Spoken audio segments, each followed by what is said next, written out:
All right, this is Honors Algebra 2 Pre-Calculus. We're doing 6.7, solving equations and modeling. This is the last section in our Chapter 6 of Algebra 2. So solving log equations, we've already seen, we saw both this one in 6.4. Oh, my bad. We saw both this one in 6.4 and also this one actually, right?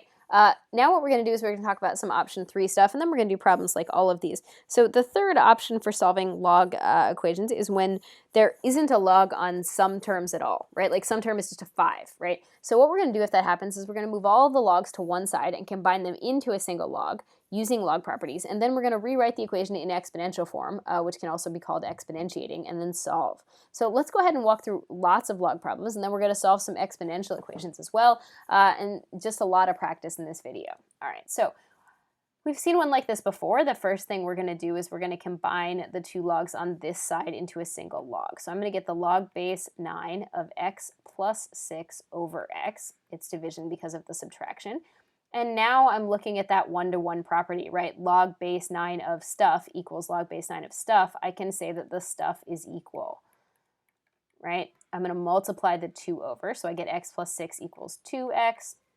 And when I subtract the x over, I get 6 equals x. I should then just check to make sure, right? So we should always check, right? When I plug in, I get log base 9 of 12 minus log base 9 of 6 equals log base 9 of 2. And sure enough, that would be the log base 9 of 12 over 6, which is definitely a 2. So we're all good, and my answer is a 6. All right, go ahead and give this one a try. You're going to combine these two into a single function. So we're going to get natural log of an x minus 3 on top of an x minus 5, and that's going to equal natural log of 5, right? Since this is natural log of stuff equals natural log of stuff, I can just say that the stuff is equal, right? When I multiply this whole binomial over, you need to make sure you distribute it. So I get x minus 3 equals 5x minus 25. I'm going to go ahead and move this x over and this 25 over. I subtract the x over and get a 4x. I add the 25 over and get a 22. So 22 equals 4x. I'm going to get either 22 fourths or 11 halves or 5.5 is my x, right? I don't care which of those you come up with. And then I should check, right? So when I check, when I go to check my answer, I'm going to get, again, it's up to you if you want to use 5.5. I don't care what you choose to use. So I'm going to get that the natural log of, if I use 5.5, I don't really think I want to use 5.5. I think I'm going to go ahead and use 11 halves. So I'm going to say that, notice that 3 is 6 halves and 5 is 10 halves, right? So I'm going to go ahead and say that this is 11 halves minus 6 halves minus natural log of, this is 11 halves minus 10 halves. And the question is that a natural log of 5, question mark, right? So this is the natural log of 5 halves minus the natural log of 1 half. Is that a natural log of 5? When I put them together, that's a 5 halves over a 1 half, which is definitely, if you do 5 halves divided by a half, that's the same as doing 5 halves times 2, which is definitely a 5. So yes, it's correct, and my answer is x equals 5.5 or 11 halves or 22 fourths. All right. Okay, so now this is our first one where there's no log here. So see how there's no log?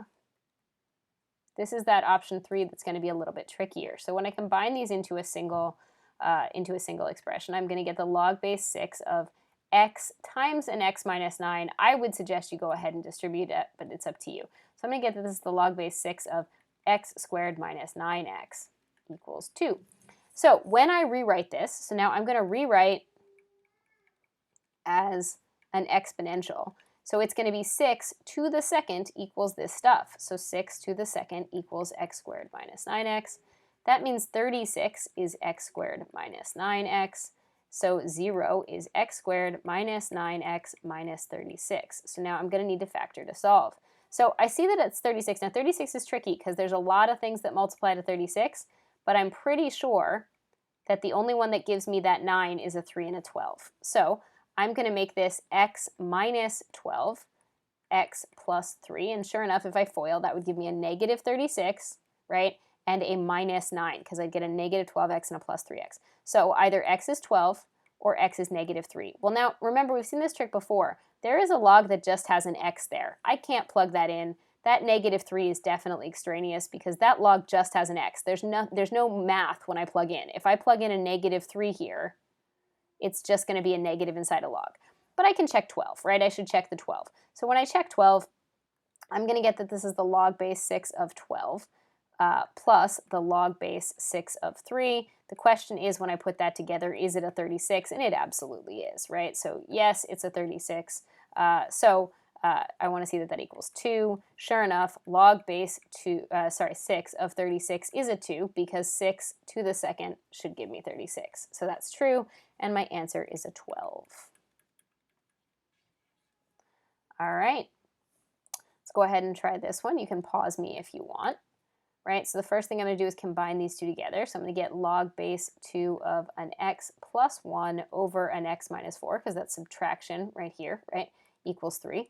Now I'm going to need to rewrite as an exponential, which is to say 2 to the third should give me this information. So 2 to the third gives me the stuff inside the logarithm. Well, that's an 8, right? So 8 equals x plus 1 over an x minus 4. When I multiply this over, I need to carefully distribute, right? 8x minus 32 equals x plus 1. I'm going to subtract the x over and get a 7x. I'm going to add the 32 over and get a 33. So I get x equals 33 over 7, right? And I should double check that it works, which I get is no fun, right? When I check, I get the log base 2 of 33 over 7 plus 7 over 7 is going to be a 40 over 7. Minus the log base 2 of, this is a 33 over 7 minus a 28 sevenths, which is a 5 sevenths.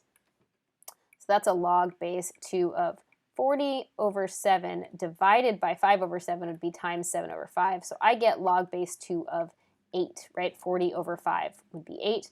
And sure enough, that's a 3, right? 2 to the third should give you 8. So that's my answer, and it works. All right, moving on. So that's it for the first video.